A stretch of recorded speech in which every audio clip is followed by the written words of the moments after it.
In today's video I'll be painting the avatar from Corvus Belli Infinity, or as my wife affectionately calls it, the lava demon.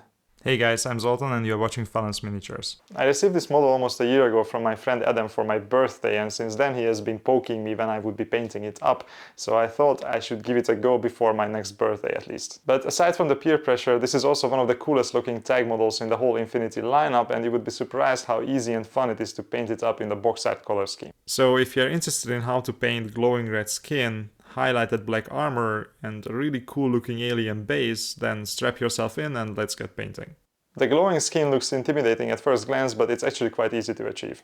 Step 1 is to highlight all the muscles from red all the way up to white without caring too much about smoothness or the saturation of the colors. This needs to be only a rough sketch. First, I base coated everything with deep red from scale 75, but any dark red would do the trick here.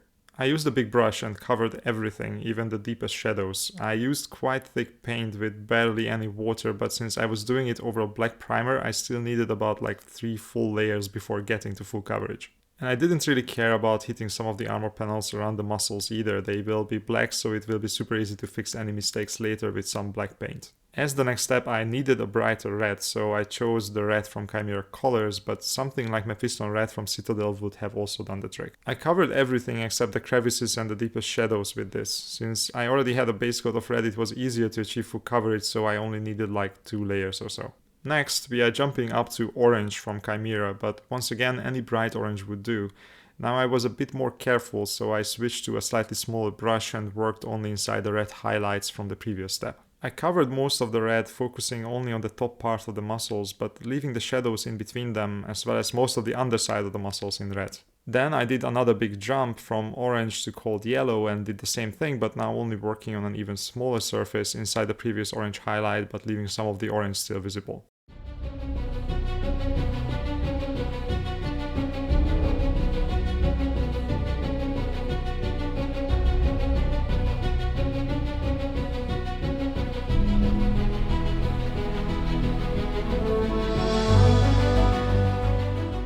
I was getting quite close to the final stretch here, so I chose pale yellow from AK Interactive for my next highlight. This one is getting close to white, so I only used it on some of the more prominent parts of the model, like the shoulders, the neck and the upper part of the thighs and the abs. And finally I went all the way up to white and did some tiny highlights inside the pale yellow and a couple of small dots here and there. At this point it looks quite rough since I didn't care about smoothing out anything, but the light and the shadows are where I want them to be, and that is what matters. The whole process took a bit less than an hour to complete, so relatively easy and fast. The next step is the one that will pull everything together, smooth everything out and make the skin look like it's actually glowing.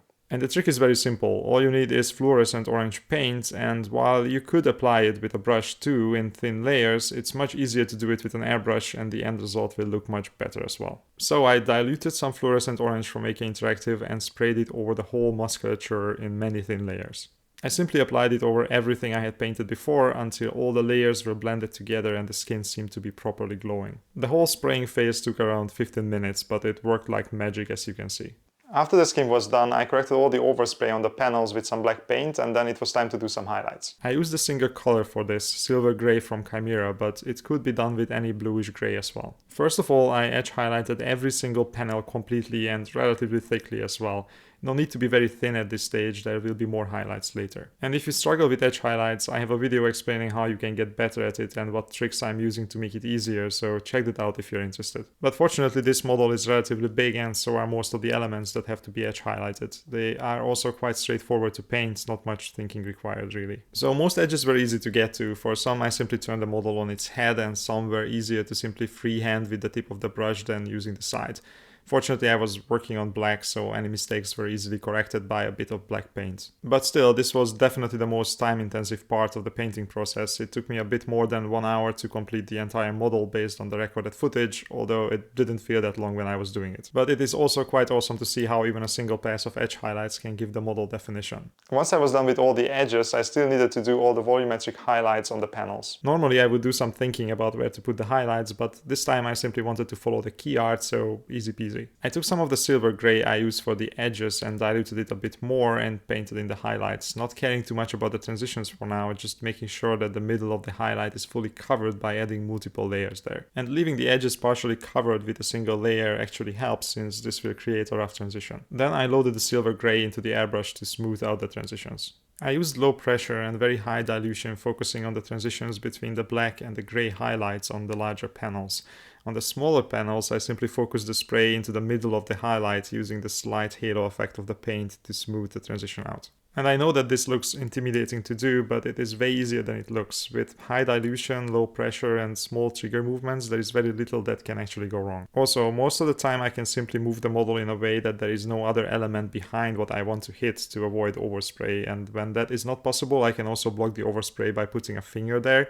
And in any other case, I can simply be very, very careful. Just to give you an idea, this whole process took around like 15 minutes with the airbrush. Once I was happy with how it looked, I switched back to the brush and added some white to the silver gray to brighten it up. I used this to do some more edge highlights, plus some thin scratches here and there on the panels.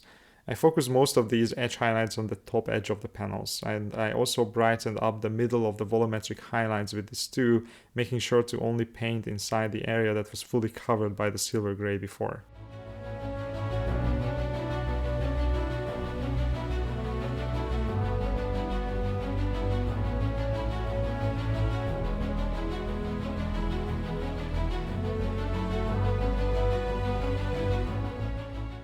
Then it was time for the airbrush again. I put the same mix of silver, grey and white into the airbrush and did the same as before, but now focusing on an even smaller area.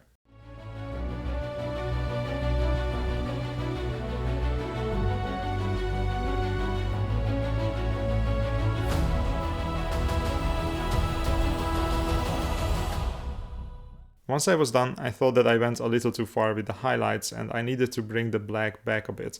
So I loaded some super diluted black paint and reinforced the black areas eating into the original silver-gray highlights to knock them back. And since I was already using the airbrush anyway, I thought I could also paint in some more color transitions around the model. So first I loaded some deep reds that I already had on my wet palette from painting the base coat of the muscles.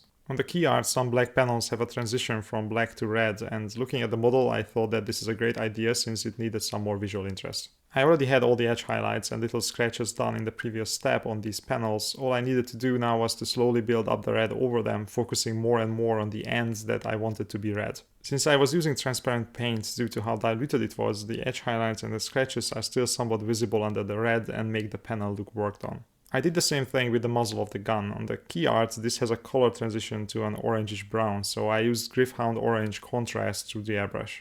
Contrast paints are perfect for this kind of airbrush glazing, you just need to be careful due to how pigmented they are. The color can build up surprisingly fast. And since I still had the airbrush out, I decided to do a quick effect and create some bright lights on the model as well. First I took some pure white and covered the middle of the lights with it, leaving some black around it on the edges. Then I loaded some fluorescent red from Vallejo into the airbrush. I didn't want to use the same fluorescent orange I used before to make the lights a different color from the skin. I simply sprayed the lights with this, slowly building up the layers, focusing not only on the white but also hitting the area around it as well. A little bit of halo around the lights sells the effect even more. All this airbrushing took around like 40 minutes, so a lot of work done quite fast. The model was almost done at this point. I just needed to add some more highlights onto the panels and then do the base. I added even more white into the silver grey and used it to brighten up some of the edges of the panels, focusing on the most prominent ones and especially on the top edges.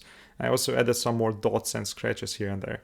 With some pure white, I also added some small dots of light, especially on the darkest edges of the panels, to make it look like a small light reflection. And with that, the model was done, but I still needed to do the cool alien looking base from the key art. Previously, I had already covered the base with some texture paste and left it unpainted. I was too lazy to prime it, so now I simply covered it with some medium rust from Greenstuff World.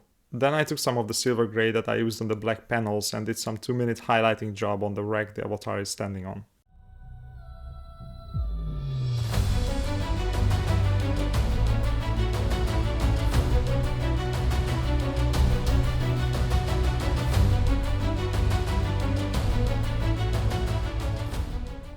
I loaded some emerald into the airbrush and angled it slightly to the side so it leaves some of the red visible in the deepest crevices. Essentially, this is dry brushing with an airbrush.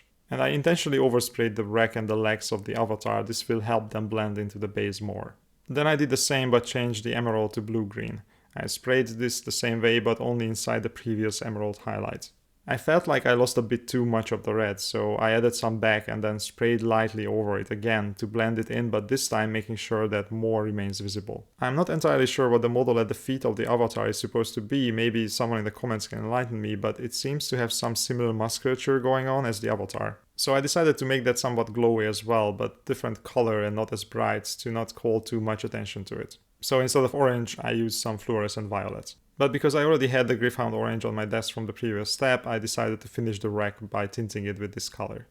With that done, I only needed to add some alien looking tufts and the avatar was ready and as close to the original key art as I could make it in a bit less than 5 hours of painting.